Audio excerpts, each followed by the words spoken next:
अयोध्या में एक बार फिर दिखा काला बंदर। 75 सालों से हर घटनाओं का जो रहा साक्षी, जिसने इतिहास का हर बदलता दौर देखा, जो अतीत की हर बड़ी घटनाओं का रहा साक्षी, जिसने जज से फैसला बदलवाया, जिसने आतंकियों से हनुमानगढ़ी को बचाया, जिसने अपनी आंखों के सामने बाबरी का विध्वंस कराया। प्राण प्रतिष्ठा से पहले राम दरबार में फिर दिखा वो अनोखा बंदर। रामलला की प्राण प्रतिष्ठा की तारीख जैसे जैसे नजदीक आती जा रही है, वैसे वैसे रामलला के मंदिर को सजाने का काम भी जोरों शोरों से चल रहा है। लेकिन इसी बीच रामलला के प्रांगण में एक काले बंदर की मौजूदगी ने कौतूहल पैदा कर दिया। हर कोई इस काले बंदर को लेकर चर्चाएं कर रहा है।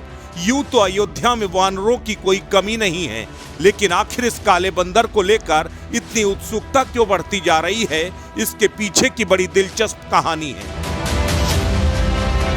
भगवान राम की नगरी अयोध्या की हिफाजत हनुमान करते हैं। कहते हैं राम नगरी में हनुमान की इजाजत के बगैर पत्ता भी नहीं हिलता।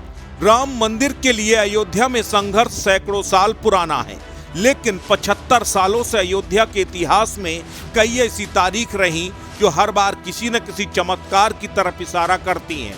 वो तारीखें इतिहास के पन्नों में दर्ज हो चुकी हैं, क्योंकि 75 सालों में अयोध्या ने मूर्तियों के प्राकट्य से लेकर रामलला के दरबार को सजने तक का दौर देखा है।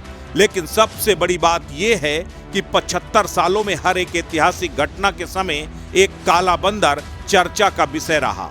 काले बंदर की कहानी अयोध्या वासियों की जुबान पर है, और तो और ये कहानी सिर्फ काल्पनिक नहीं है, बल्कि इसकी सच्चाई को हर किसी ने अपनी आंखों से देखा है। 1 फरवरी 1986 की तारीख अयोध्या के लिए ऐतिहासिक तारीख है, क्योंकि उस दिन जिला जज की अदालत ने एक ऐसा फैसला लिया जिसे राम मंदिर निर्माण के मार्ग को प्रशस्त कर दिया। दरअसल जिला जज की अदालत ने 1 फरवरी 1986 को विवादित परिसर का ताला खोलने का आदेश दिया था। इस आदेश के पीछे बड़ी दिलचस्प कहानी है। 1986 में फैजाबाद डिस्ट्रिक्ट कोर्ट में जिला जज थे जस्टिस के.एम. पांडे। उन्होंने अपनी आत्मकथा में लिखा है कि एक दैवी ताकत ने मुझे यह फैसला करवाया। जिस दिन मैं यह फैसला लिख रहा था, उस दिन एक काले बंदर की मौजूदगी ने मुझे इस फैसले के लिए प्रेरित किया। उन्होंने लिखा, एक बंदर उन्हें देवता की तरह लगा। उसने उनके फैसले पर मुहर लगाई। जस्टिस पांडे के मुताबिक जिस दिन मंदिर का ताला खोलने का आदेश जारी किया गया, एक काला बंदर कोर्ट रूम की छत पर पूरे दिन फ्लैग पोस्ट को थामे बैठा रहा।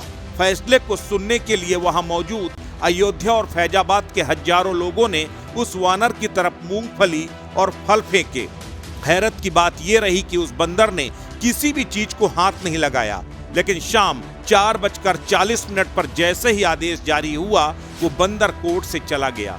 फैसले के बाद जिला मजिस्ट्रेट और एसपी जस्टिस पांडे के साथ उनके बंगले तक गए।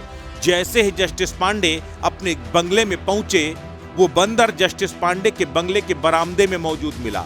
जस्टिस पांडे उसे देखकर अचंभित रह गए। उन्होंने समझा कि ये कोई दैवीय शक्ति है, इसलिए उन्होंने उस बंदर को प्रणाम भी किया।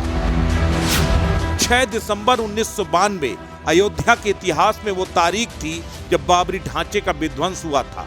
हजारों लाखों कार सेवकों ने ढांचे को नेस्तनाबूद कर दिया था। प्रत्यक्षदर्शियों के मुताबिक जब तक ढांचे को ध्वस्त नहीं किया गया, तब तक एक काला बंदर लगातार वहां बैठकर पूरी घटना को अपनी आंखों से देखता रहा। अयोध्या में बाबरी ढांचे का विध्वंस किसी दैवी घटना से कम भी नहीं था। 5 जुलाई 2005 में भी अयोध्या में 5 आतंकियों ने हमला किया। AK-47 और रॉकेट लॉन्चर से लैस आतंकियों ने राम जन्मभूमि स्थल परिसर के साथ साथ हनुमानगढ़ी और आसपास के इलाके में अटैक किया। हनुमानगढ़ी को उड़ाने के लिए वहां पर एक बम लगाया गया। लोग कहते हैं कि इससे पहले कि बम स्क्वाड बम तक पहुंच पाता, वहां मौजूद एक काले बंदर ने उस बम को डिफ्यूज कर दिया। ये कुछ ऐसी घटनाएं हैं जो इतिहास के पन्नों में दर्ज हैं, लेकिन हर बड़ी घटना में काले बंदर की मौजूदगी को राम भक्त हनुमान की मौजूदगी मानते हैं। ऐसे में एक बार फिर जब प्रभु राम अपने दिव्य और भव्य मंदिर में विराजने जा रहे हैं, रामलला की प्राण प्रतिष्ठा होने जा रही है, तब एक बार फिर काले बंदर की मौजूदगी उस शुभ घड़ी का संकेत दे रही है। ये साबित कर रही है कि जहां राम होंगे वहां हनुमान होंगे, और जहां संकट मोचक हनुमान साक्षात मौजूद रहेंगे, अनिष्ट का साया पड़ ही नहीं सकता। यही वजह है कि रामलला के दरबार में काले बंदर की मौजूदगी लोगों के लिए प्रभु राम के चमत्कार की तरह है। अस्तित्व न्यूज के लिए ब्यूरो रिपोर्ट।